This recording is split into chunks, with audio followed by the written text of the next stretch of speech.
bana abasajja bategedde nti abayimbi babadde bakanaaluzaala mu mbeera yaabwe y'okubeerawo mu gavumenti.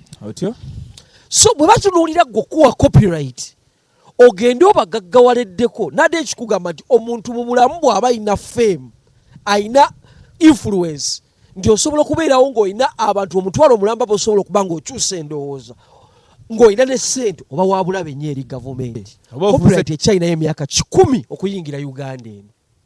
Kuba agenda kuwa bugagga bwansibo gw'ojja omulinyiri bagamba nti Eddie Kenzo ekintu kye yeŋŋanga kintu kinene nnyo. Copyright kye kintu ekigazi ennyo ate bo beetunuulidde bo ng'abayimbi. Kankubulire Bobi Wine has beat people on their game. Bobi Wine ayavuwaza ensi eno. Bobi Wine he has made Uganda poor. Nalabe Muyanga Lutaaya ng'agamba Bobi Wine yayonoona struggle. Gwatajono wakolawo ki nti okugenda kwa Bobi Wine ate kulumye ba government. Nze mbadde ndowooza baali badde ba celebrating. Nti akasajja kagenze well and good. Niyogera kulya ng'oli ejeyo n'ag'omu buto oyo ebyo tebabinzanyirako gwengaani tomuwagira. I listen to some people n'engamba oba bano abantu emitwe weemuli Munyagwa Gashumba weemuli nabo mubeere opposition leader ab'amaanyi muli baffere mulina ebintu byemukola ebikyamu. Nze era njagala okugamba abo Bagashumba abo, please deal yourself politely. Temulumba musajja mukole ebyammwe mukunja mwagalako ekintu eki kasajja kukamanya okukipinga relevance. Gwe luyimba ki lwa mukunja lwomanyi ne tomanyi linnya lya mukunja. Nze mukunja njagala omwebazako ekintu kimu. Oyo omusajja oyo omuvubuka simanyi amusomera industry naye amanyi kye bayita relevance. Okimanyi nti ebintu ebyo babikusomesa ne mu ssomero. How to keep yourself relevant. Obanyi showbiz eri very demanding. Kyovula abantu abamu ajja nakuba mukunja talina luyimba lulyawo ne tosobola kowamwogerako. Ekyo kye bayita brand. Nga toyimbye naye ng'osobola okwekipinga relevance. Ekyo ekintu nayo n'omulala adda akina liri puzzle. N'omulala abadde ayagala okifuna alien skin. Lwakuba nti ate alien bamukubye nnyo ensi emukubye nnyo. Naye relevance kyabadde singa yalina olutalo lwo ne palaso lwasobola okugenda mu maaso naye ate lwalifuuka nga luli real. Olaba entalo ezimu tezirina kuba real, zirina okubeera nga ziri staged oba staged nga zirina managed.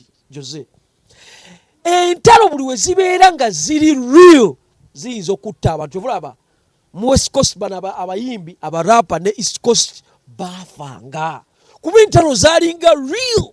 Jebaleko gy'otuusaako engalo mpola mpola bituyitamu bingi ebitwalaganya bingi naye kansuubire nti muli bulungi. Abafunye ebizibu Katonda yabagumye bambi, abatafunye ebizibu oba ofunyemu kasente kigattako nnyo okuyamba ku bafunye ebizibu oba okukwatirako mikwano gyo oba mayo alona olugero olugamba mbu like teziwooma ng'oziri oba wekka. So bw'oba ofunyemu webaze Mukama, funa b'okwatirako, funa b'oyambayambako. Oba tonnafunamu oba ofunye ebizibu yongera kusaba Katonda ajja bikuyisa. Nsonga nyingi ezitambula ezitadde ffenna ku bunkenke. So tuba tuzigaayagaayamu ne musajja wange ono ne tulaba nga abantu tubagondezagondeza mu kubitegeera. Yes, ogamba otya Uncle Ken? Yes, okusookera ddala amannya nze Ken MC omusanyusa w'e Kampala. Of course ni musajja bampita investigative journalist, omusajja omunoonyereza ku bya entertainment, noonyereza ate nendaba biki ebigenda mu maaso. Naye nga neesimye okubeerako ku Extra Media. Omanyi Jose oli musajja w'amaanyi nnyo. Mbadde sikimanyi. Munange ate okuleeta nze n'ontuuza olowooza oba mutene. Toba mutono. Toba mutene. Ate nawe oli musajja w'amaanyi. Neeyaziza nnyo ssebo. Nga obadde oyogera ku guli omukutu n'ogamba 100% entertainment, 70% entertainment.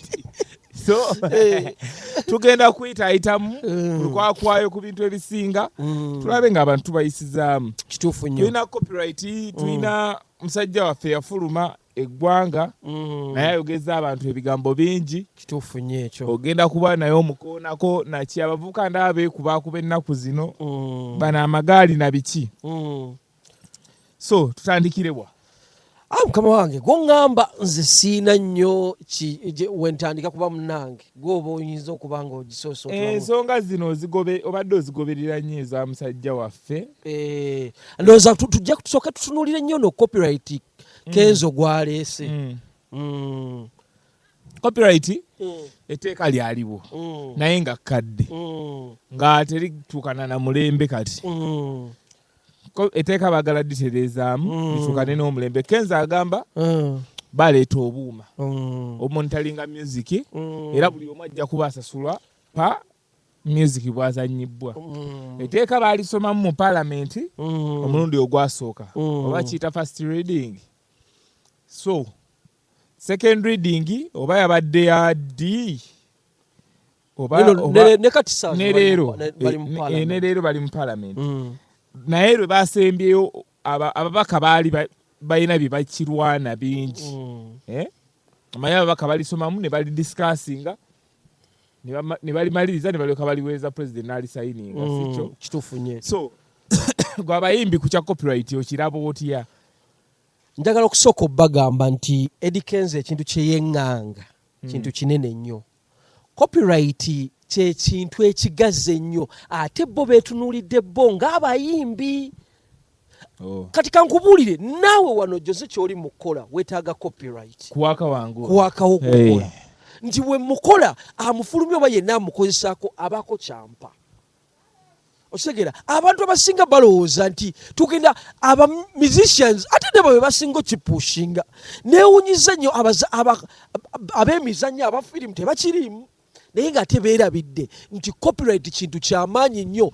eri babayita ba creators abakozi b'ebyo byetugamba nti bya art oba ebitontome abayiiya bonna webalenya abayiiya okimanyi etteeka litwaliramu ne bano simanyi naluse ekibbo webale naleese kino okimanyi nakoze eddagala nakoze abasawo bonna abalimi nti waleseyo ekirimi ekipya olina copyright nti wooba ofunye copyright gwe n'omuzzukulu wo n'abaana bo balisigala bakola ki bafuna kwekintu naye munnange ekintu ekinneewunyisiza ate omanyi lwaki kikyabalemeredde Kenzo ye mwennyini kulowooza nti copyright erina kuba y'abayimbi ayina kutuula n'amanya n'abasawo n'abanoonya n'onoonya ba designers abalusi n'onoonya abalimi nti bwe mba ndeese ekintu kyange n'ekiteeka ku katale tewali asobola kiduplicatinga nti buli waba takiduplicatinga naye osobola okuba nga kigenda mu maaso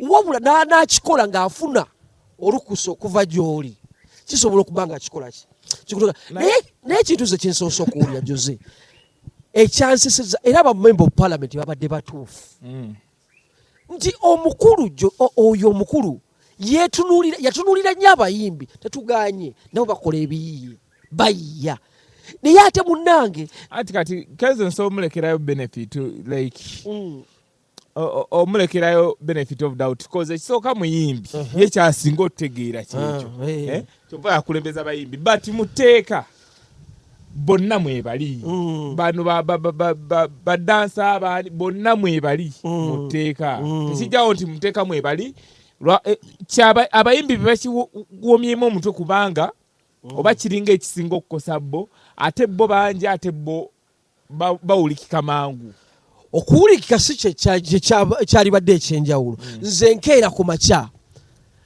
nze njagala notunuulire aspect nti woobanga gw'oli muyimbi oyagala kuyamba kyovulaba bano abasajja bategedde nti abayimbi babadde bakanaaluzaala mu mbeera yaabwe ey'okubeerawo mu gavumenti so bwe batunuulira gwe okuwa copyright ogende obagaggawaleddeko nadde ekikugamba nti omuntu mu bulamu bw'aba alina fame alina influence nti osobola okubeerawo ng'olina abantu omutwalo omulamba bosobola okuba ng'okyusa endowooza ng'olina ne ssente oba wabulabe ennyo eri gavumenti oba ofuuse threat tukirabyeko mu Uganda nti omuntu alina influence ng'alina ne ku ssente muzibu nnyo eri gavumenti naddala mu biseera ebyokuba nti nga ye ayagala kubanga ate abaako naye kyatuukako ng'omuntu.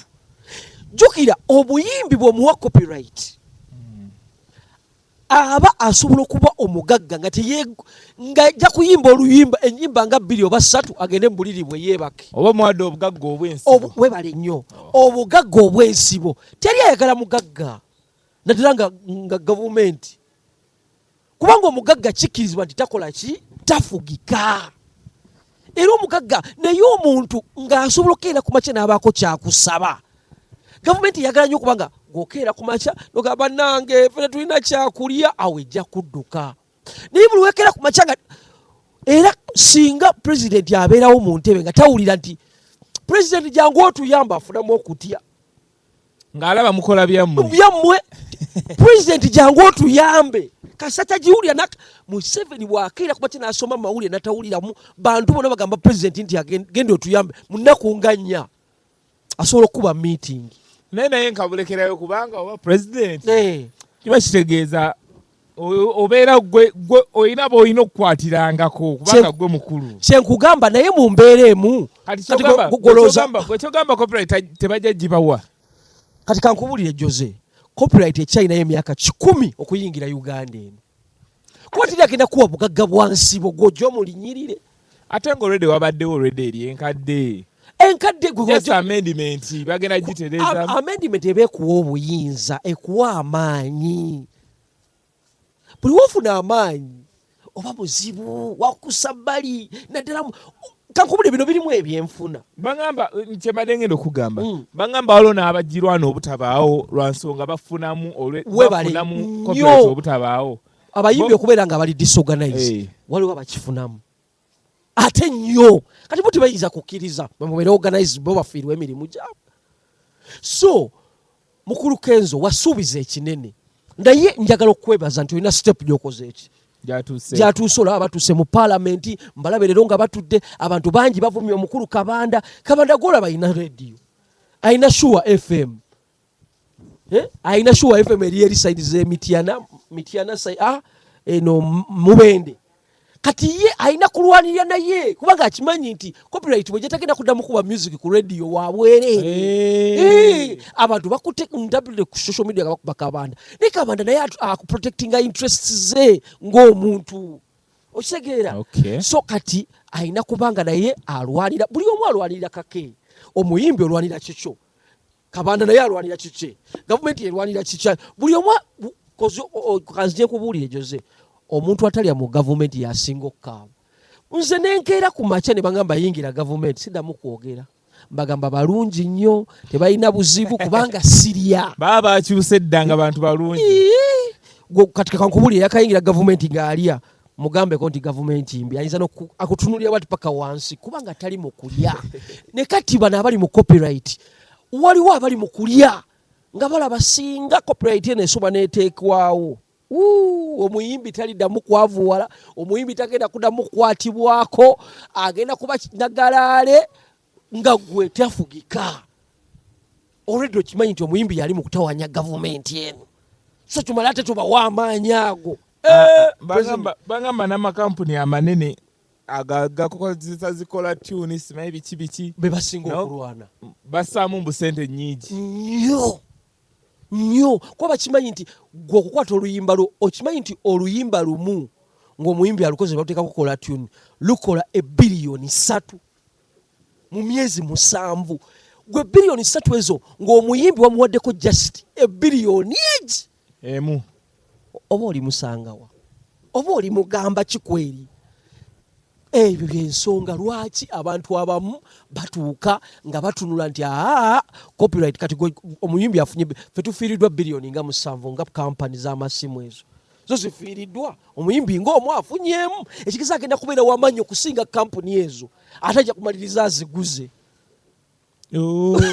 So kati kirimu logic w'amaanyi nnyo nnyini ddala. Era nze nkubuulidde copyright mukulu Kenzo webale kulwana tumusabire nnyo okusabire nnyo gifuna mukama akuyambe kubanga buli kimu kirimu okola ki okusaba bw'otasaba tukusaba ne mukyala wo Nyamutolo yasinze okupushinga akimanyi kitegeeza kubanga Kenzo ku nyimba zalina ne bamala bamuwa copyright yabeera sudiiru w'ensi eno. Gwomanyi okubanga abantu miliyoni 5 buli akwata ku kintu kyakusasula. Gwomanyi obugagga bw'olifa nabwo abaana bo n'abazzukulu. Kyova olaba nti okimanyi nti omukulu Michael Jackson ow'e Bulaaya saawa zino n'abazzukulu balisigala balya kuki ne bateekawo copyright wano. Muwala we Amal, baana ba Amal, bazzukulu ba Amal bonna babalina okulya ku bintu byaki bya jjajja waabwe. So kyenkugamba nti kati bo abantu bano ababifunamu nga bw'okugambe bayinza obutabawa lukusa lutuuka ku ekyo. Kale katubasabire nze nabo bataddemu amaanyi mangi. Bataddemu amaanyi bambi naddala Kenzo ate Kenzo avumiddwa nnyo. Abantu abamubanja copyright ye nga ye tebamanyi nti eri process, tebakkiriza nti eri process. Wekanga abayimbi abamu abali ku side z'endala ate ne kano kemba ne sindaku bamutwalira nnyo speed. Kano kemba ne sindakuwa waliwo aba South Africa. Aba South Africa boolaba abo bamaze emyaka nga balwanira copyright naye ppaka ne kati tebagibawanga. Wabula waliwo omutunuulizi w'ensonga mu South Africa yagamba nti copyright bayinza n'omala emyaka 3 nga tebagifunanga e South Africa. So kati ekintu si kyangu nga gwe b'okola ki bw'olowooza bo katubasabire bakole. Kenzo abadde akoze bulungi ne mukyala we Nyamutoro ayongere kuba okutuuka mu palamenti awo tekibadde kyangu. Twebazeko n'omukulu Kiyaga. By the way omukulu Kiyaga yakola ki ya draftinga yakiza mu palamenti. Kubanga ate bakikola bulungi nti kubanga kati Kiyaga wuyo agenda y'omu kuba abadde ba owning eyo draft bill eyo bill. So kati wanaagenda n'agireka ng'eri awo. Nze nali manyi nti bill bagirwisizza lwakuba eyagireetawo opposition. Baagala kimujja mu ngalo balyoke bakikoleko. Bakimanyi bill kyetegeeza. Niwe yali badde wa gavumenti eyo bill baaligirwanyisizza. Kuba bagimanyi kikyetegeeza. Nze nakuwadde dda example. Gwe omanyi nti ssaawa zino mu copyright omutuufu Kenzo n'erinnya lye okulyogerako bw'olina olisasula. Kuba omukoze kati kankubulira ekintu copyright kigazi nnyo. Kigazi n'okusinga bw'olowooza. Era nze ntunulira abantu abalowooza mbu bajja bifunira awo ku mukeeka. Bakyalina olugendo lunene. South Africa baakabikola myaka 15 bagigoba. Naye omusajja omutunuuliri w'ensonga nkugambe wa South Africa yagamba emyaka 3. Kale ate twana Uganda abagitandise obutandisi. Kenzo ajja gireka abala bajja gitwata abaligituukiza luba n'oluganda tutulinawo baligifuna naye abaligifuna balijeyagaliramu era balijagala. Katubasabire kati abayimbi era nga tukyali mu bayimbi abaana beekuba ennaku zino baana bazzeemu okwekuba obubinjabinja. Nalaba mukunja atasera yasooka akutte Pest Vibes oba amukubye oba amukoze biki ng'alaga ava mumubonereza. N'agamba anoonya n'abalala anoonya Isimami Jagulo anoonya n'oli omuvubuka yaani omuvubuka yali owa Fiki Gaza. Then after n'alaga mbu agenze wa Mijagulo mbu ajjeyo embwa. Embwa gye baatuuma erinnya ly'omuyimbi omu eri. Ate olwavaawo ne balumba ewuwe. Naye nze kye nalaba nga balumba ewuwe bonna buli yalumba nga yayasanga ddinisa lyerimu. Tebalina kye baayonoona kirala. Tata nakasa ku TikTok era bangi baakalaba. Buli omu ekubanga eryo ddinisa. Ate nze nga mmanyi entalo entuufu ez'abo abavubuka omuntu kale oba omunyiizizza bw'ajja wano. Tebasobola nti buli ajja akuba eddinisa. Kyantabulamu lyannema okugatta. Kontenti gwe bakola bw'agende ate namulaba agenze wa tata wa mukunja. Tata wa mukunja kati simbu byakwekuba ate balinga abeekuba byannemye otegeera nze Mukunja njagala omwebazaako ekintu kimu. Oyo omusajja oyo omuvubuka simanyi amusomera industry naye amanyi kye bayita relevance. Okimanyi nti ebintu ebyo babikusomesa ne mu ssomero. How to keep yourself relevant. Omanyi showbiz eno eri very demanding. Kyovula abantu abamu ajja nakuba Mukunja talina luyimba luli awo ne tosobola kowamwogerako. Ekyo kye bayita brand. Nga toyimbye naye ng'osobola okwekipinga relevance. Ekyo ekintu n'omulala adda akiina liri puzzle. N'omulala abadde ayagala okifuna alien skin. Lwakuba nti ate alien bamukubye nnyo ensi emukubye nnyo. Naye relevance kyabadde singa yalina olutalo lwo ne palaso lwasobola okugenda mu maaso naye ate lwalifuuka nga luli real. Olaba entalo ezimu tezirina kuba real. Zirina okubeera nga ziri staged oba staged nga zirina managed. Jose entalo buli we zibeera nga ziri real ziyinza okutta abantu. Obulaba mu West Coast bano abayimbi abarapa ne East Coast baafanga kuba entalo zaalinga real. Entalo zirina kuba managed nga bw'olaba mu Tanzania waliwo olutalo lwa Alikiba ne Diamond Platinum. Olutalo olwo luli managed teluli real. Era osanga oli agaanza oli simuinaako buzibu kuba bakimanyi singa olutalo olwo lukeera kuba kyere luliba real. Mubamu okuluzinga abantu, mubamu okuluzinga kyetuyita obulamu. Naye ne bano abasajja bwe twayitanga ba big three balina engeri gye beewalananga naye nga tebeekola nnyo bintu. Kati olumu byafuukangamu luliro olulusi ne bibeera managed nti baatulanga ne bagala naye kati wano tususseewo tuyinza okuba nga ate kye twagala okukola kiyitiridde. Naye ekintu nga tuzze ku Mukunja mwagalako ekintu eki kasajja kukamanya okukipinga relevance. Gwe luyimba ki lwa Mukunja lw'omanyi naye tomanyi linnya lya Mukunja? Ennyimba zenze nina ze mmanyi. Kati nganze omuntu wallahi simanyi luyimba lwa Mukunja. Ni Mukunja ne stage ne biki byonna byakola ebya relevance mbimanyi. Ne saa zino alina kolabo ne Palaso. Naye yatambudde. Mukunja music olinnya lye n'obubaddi bwe bwakola businga music w'okutambula. Ate ekyo kibi nnyo. Wadde gwe kikukipinga relevant naye ng'omuyimbi tofunamu nnyo. So kati olina okumakinga sure nti okimanya nti Jose ndi YouTuber naye nze nga Jose ekintu ekisinga okuba nga kintambuza nina okuba nga kiteekako ne bizinesi yange ya YouTube. Naye ekintu bwe kiba nga kitambuza linnya lyo Jose nga Jose olina okumakinga sure nti oli mugezi mu kuzannyisa ekintu ekyo ye Bruno K. Otegeera nti ye yakitegeera music wayinza obutatambula nnyo erinnya lye litambula nnyo ne stant ze yatandika okwepositioninga mu kukola ssente mu linnya lye si music. Sibuleka okategedde Bruno K yatandika okwepositioninga mu linnya lye kukola ssente si music kuba yakizuula nti abantu music we bali tebamukonsuminga. Kyekijja ne ku Mukunja ne buno bwe bakola Mujagula Alumbi akoze biki stage ebintu byabwe mbiraba biri staged byo ekituufu biri staged.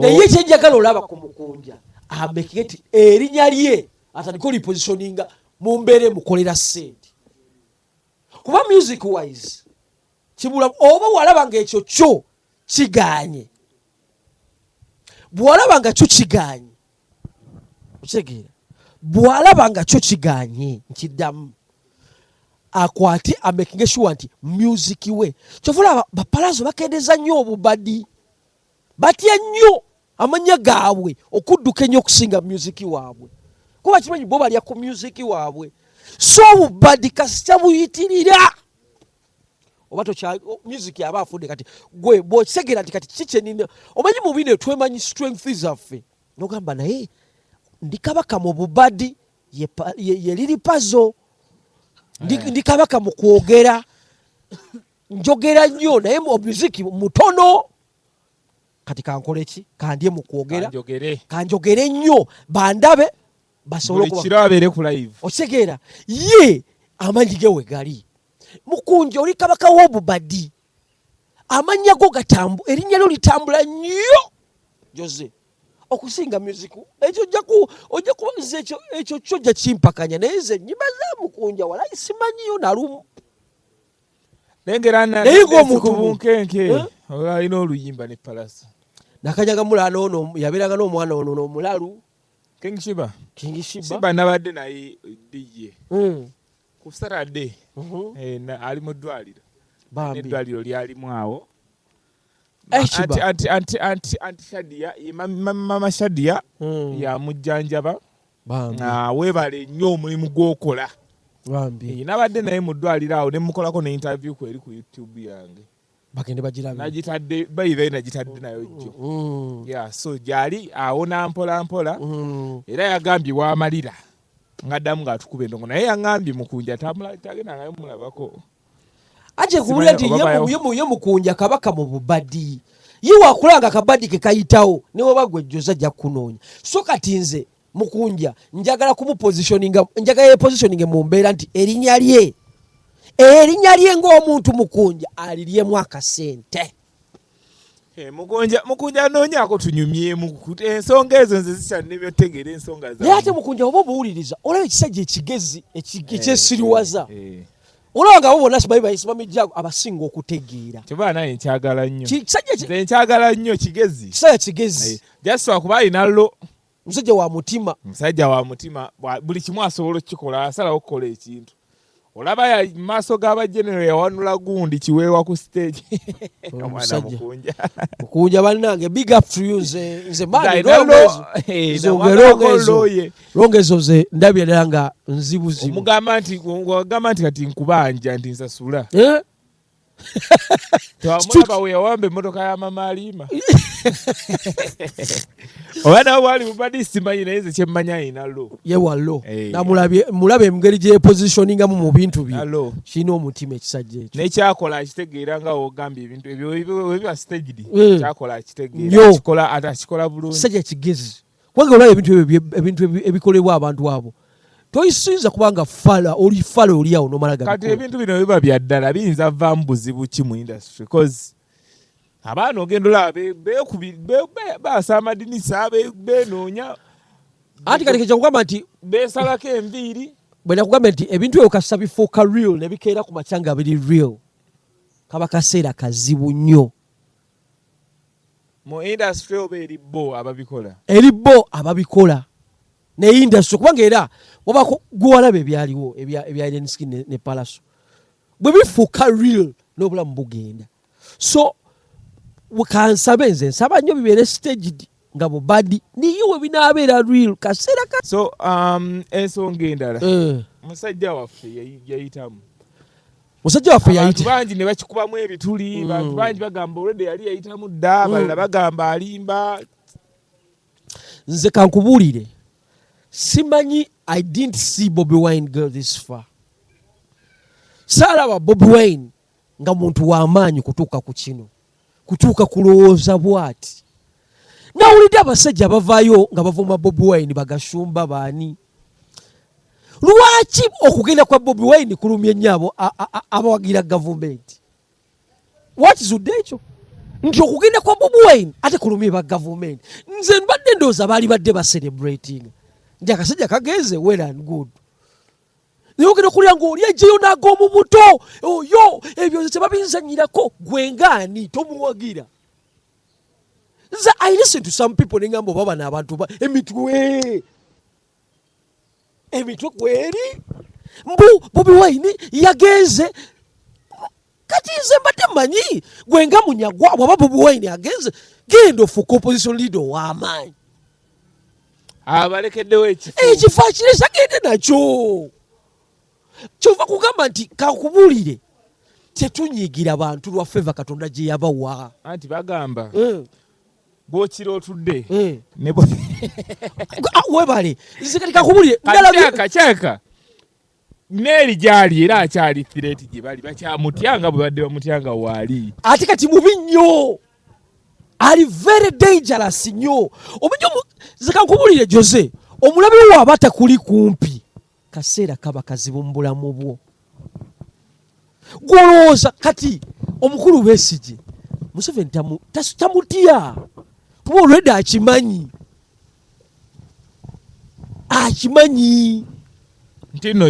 nti waali wakeera ku makya afuna akasimu nebagamba muno omukulu mulwadde munaye ajja kutereera naye kati tamanyi nabo omanyi lwaki bakyuka ne batuuka fe netumunoonya yato nebakola ziki bakola zino zi road block bakebera buli omu.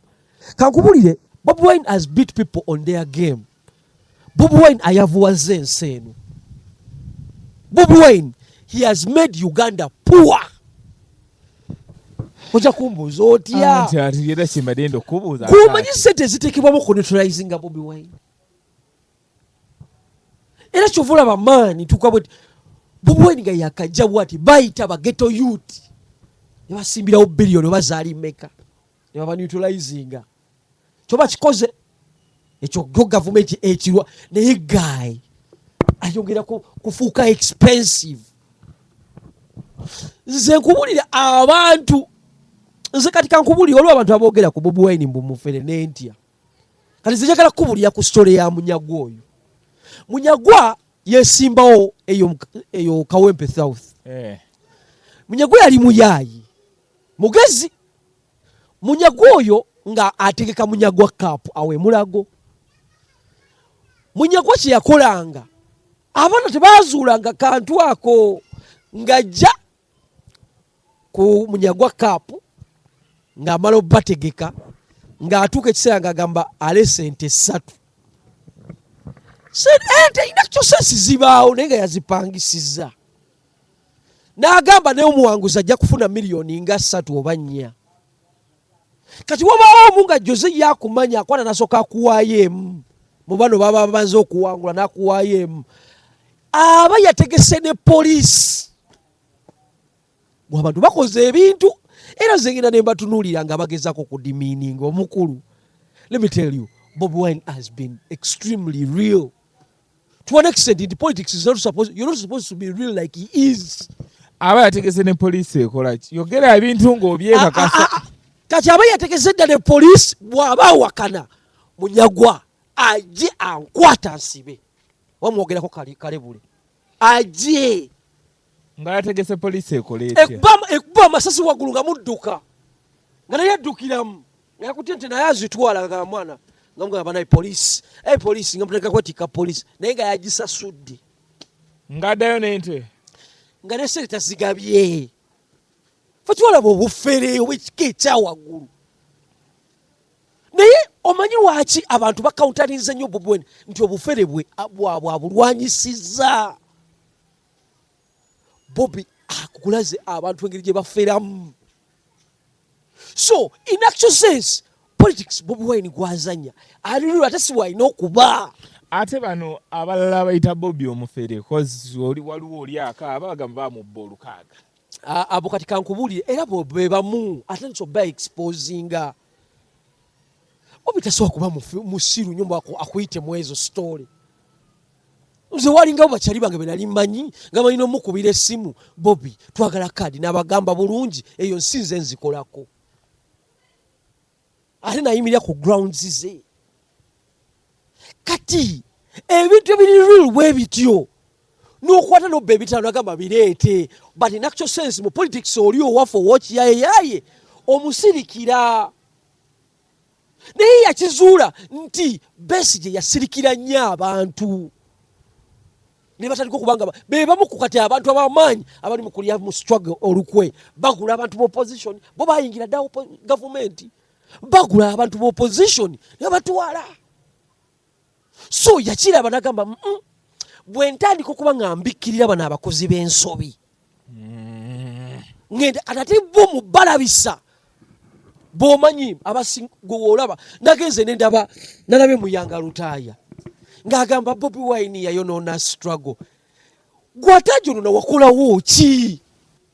Munatwatira abantu abatuvuma. How sure are you nti abo abantu Bobi Wine yabakozesa? Nze nina abantu be nali mmanyi nga abakwata accounts zaabwe ne baziteekako Bobi naye nga si ba Bobi. bangi ne bajja ne bakuvuma naye ng'ate ba gavumenti abanuupu kati kina kugamba nti awo batuka kati awulina abantu ne bakuvuma Kasuku yabazuula kyovula ye akimanya nti abatuvuma ebiseera ebisinga ba NRM nga balowooza twabagala tulowooze nti nupu yetuvuva kumbe ba NRM akakabadi ne kagwa tayo.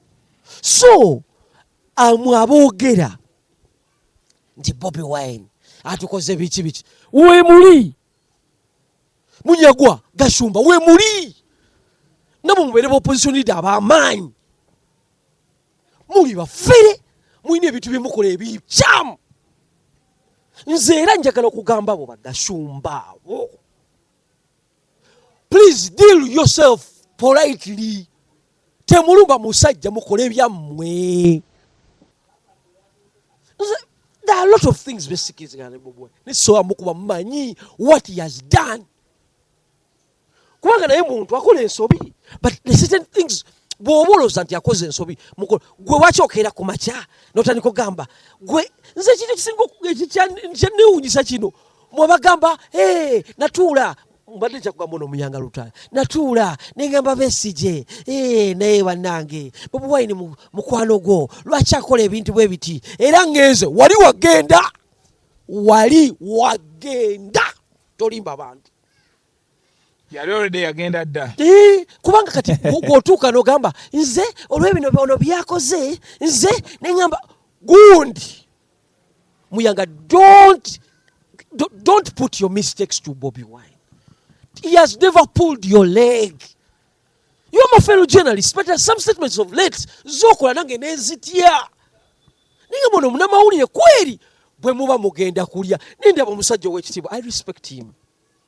Ono Owema Okota gwe baawangula najjayo n'amasannyalaze nsibambi ng'ayogera nti biki. Let me tell you, gwe bw'oba olina sitayiro ye y'okukola ebyobufuzi gikole.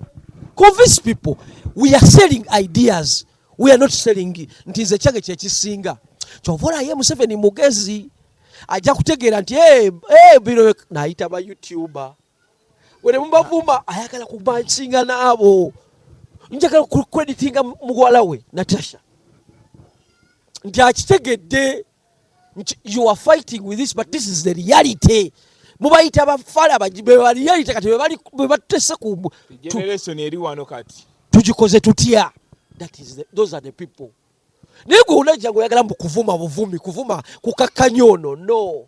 Nze nile kigambo kirayita ku omusajja gwe bayita Director Amale Mirundi yayogera ekigambo ekyasinga okunsesa yagamba nze sisobola kuba Bobi Wine ne munafuya paka ku last omuntu namubuuza mbulwaki naga we muvuma ne munafuya fe tunali awo nina kuongera mu amaanyi nange nkole sente ningamba polo busajja bugezi omukuba omulekawo tomutta juze kati nze wembangu nkimanyi gwe gwendi akolwaki mbangu ate ebyo biri nnyo muffe Abannayuganda naddala aba Central Region nti omuntu olw'omukuba n'omubulizaayo making sure nti naawe tojja kulya kuba gwe operation ye eriwa eri mu kusakata musajja gwe buluta musakata tolya so kati musakati nga bw'omuwanika nze ndaba abaana abafunye gweno regime ku Bobi Wine tagaba kati kankubulire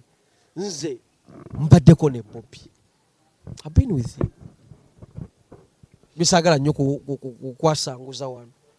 But ye musajja gwolaba atagenda Bobi Wine takwata ddobo n'akulobera. Akuwa eddobo n'ogenda mu nnyanja ne weerobera. Bobi Wine tajja n'akuwa ssente za buli nnaku naye wabula akuwa opportunity egenda okuwa ssente olubeerera. Nze nkubulire ate Abannayuganda tebabyagala. Bo baagala kyennyanja. Baagala kyennyanja. Era abatini bowulira abagala eddobo bagamba oyo fala be ba junior abagende waaki ewajazu jjajja ne basaba eddobo otegeera ne bagamba ffe eddobo kwe tugenda okutuula tusobole okubaako kyetukola ki kyetwetuusaako. Naye munange ng'abantu bo ffe Bannayuganda twagala kyennyanja tuwe ekyennyanja tulye naye tompa eddobo limmenya. Kituufu omusajja ali yayita mudda yalimu mu ggwanga. Ekituufu kiri nti y'omukulu yalimu era nsobola okubuulira abantu off camera abaalinga naye. Nze waliwo gwe nakubira yanneewuunyisa nagamba omukulu tumwina, nemugamba omukulu ki, nagamba weesirikire, nze namanyirawo. Nagamba omukulu akyalimu mu ggwanga, omukulu yalimu ne bannange omwana oyo. Kale ebula ennaku nga 3 tugende mu Yidi.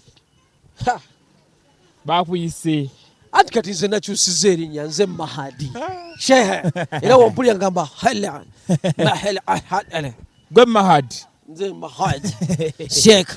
Salaamu alaikum. Oba nze nfune liriwa nkuba zisalaamu nga zirimu negunna. Salaamu alaikum. Abasiraamu baage kalimikisi katumwa Vibe Master. Leero nkoze otya nga tonnampa. Nze naye abasiraamu bange naye batandise dda ojuga nze Mahadi. Haji Abdul Sabul. Sabul. Otya. Salaamu alaikum. Mubeeko kye mwogera bahaji bange. So social media ere badde ekutta omuliro. Emabegako awo.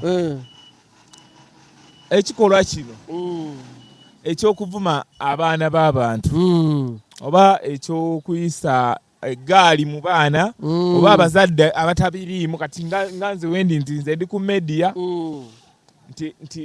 nti ne bakola ki, ne babanga bavuma maama wange oba bavuma taata wange oba bavuma mwana wange. Kitegedde ekintu ekyo kiri kitya? Bino ebintu nze Jozo ndaba bwe nayingira bino ebintu ekintu kyenasooka okweka eba famire yange. Jozo omanyi sisita wange? Sina gwe mmanyi. Naye omanyi naye mbayina. Omanyi mama wange? Bonna mbayina. Omanyi abaana bange? Bonna mbayina. Naye mu mbeera eyo nti tulina nnyo okumanya nti bw'oba oteekayo abaana bo olina okubeera very strict. Oba olina okumanya engeri gy'obanjulamu. Era ebiseera ebisinga abantu abatera nnyo okuleeta abaana baabwe mu media bafuuka omuntu akufuula stressed ku mwana wo. Akuba mu kirowoozo ate kasi akitegeera nti eyo ye weakness yo, n'atandika okuteekako embeera. So in most cases tolina kulaga nti abaana bo ye weakness yo, kubanga waliwo abantu nga ye bw'omuvumira omwana ajja kubeera very much weakened. Naye omuntu gw'okitegeera nti your weakness are your kids tokiraga abantu, kuba abantu bw'okibalaga ye Zubeda kye yakoze yalaze nti ye weakness ye mwana we. Kati abantu baba bagenda 10 z'omu bajja kukuba, baba banoonya dda we bakutaayiriza nga wabula bajja kukuba paka we bakutuusaayo, kubanga gwe olaze weakness yo. Ate Zubeda yakola ensobi, n'agenda n'akola interview, n'agenda n'awa chance omukazi akola kale n'empuliza Bannayuganda bawuliriza omukazi oyo. I even get scared. Nze nga puliza omukazi nti ambulira ebya-Uganda aleetera olugambo kuba e-Uganda. Kale bannaye mpulira obusungu. Ogamba Senga Asidi? Sagana kwogera linnya lyo kuba nze mba muwa munaire kikuba sagana nange ayogere kuli yange. Nze gw'oyogere ku bya-Uganda gwe. Tekuthink kazi kalungi. Ate naye mugezi. Tomulaba nti naye amaking sure nti abaana be tabateeka nnyo mu kamera. Kuba akimanyi Jose olyo abantu abaludde ku media. Tumanyi obulumi bw'oyiza oyitamu nga bakutte ku muntu. Kuba in any case oweerabira n'ogamba ndi ku media nina okukakkana n'otandika okukozesa emotions. Ambi tekiba kirungi okuvuma omwana wo. Tekiba kirungi. N'ogenda n'ovuma ki, nalaba naye n'oyo yennyini nabamuvumira abaana nti babakola biki. Nze njagala bata tuzifacing nga ffe abantu tetuvuma abaana. Vuma nze nga mbajjoza oleega olutwe oluwanvu. Okitegeera? Manyi. Okitegeera? naye ate nojja notandika okundipira n'okolera bikino omwana atabimanyi nako atalina kyamanyi bambi. So I think kids are a blessing from God. Tulina kukkiriza ne tubaagala naye ate tetulina kubalinyirya. Naawe abaleese manya nti abantu baki bakambwe, abantu bali frustrated. Okitegeera yo omuntu wajja alina obuzibu bwe ogenda okumaliriza nga kiwedde kyekirina tabu. Okitegeera nze kyensaba abantu ba respecting abantu. Gwoba olina omuntu ogw'omulumba mulumbe nga ye tolumba famire ye. Tolumba bw'oba olina abaana tolumba famire ye, lumba muntu nga ye kuba gw'olinako obuzibu si famire. Kale ndowooza leero newe tukomaawo.